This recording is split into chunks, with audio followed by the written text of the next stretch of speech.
Welcome to AC Tech Talk. I'm Kevin, and I'm here to show you how to check the blower motor on our communicating fan coil. With our power off to your fan coil, we've pulled out our blower assembly. As you can see here, we have our high voltage plug, which is our power supply to the blower, and we have our communicating plug, which is our power supply to the communicating section.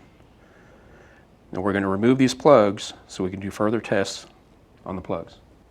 Now that we have our blower plugs removed from the blower, we want to go ahead and check our high voltage power supply to the blower. With your meter set in AC volts, your leads in place, and your power on, let's check our voltage.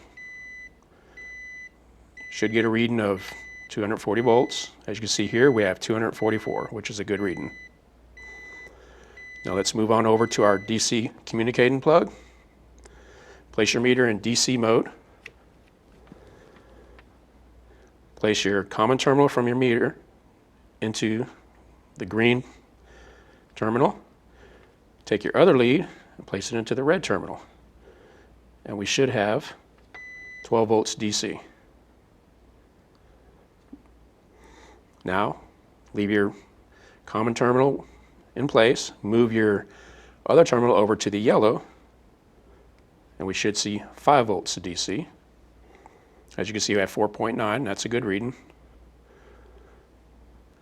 Again, let's move over one more time and let's check the blue terminal. We should have 0 to 0.1, and that may fluctuate a little bit, which is okay. And these are good readings.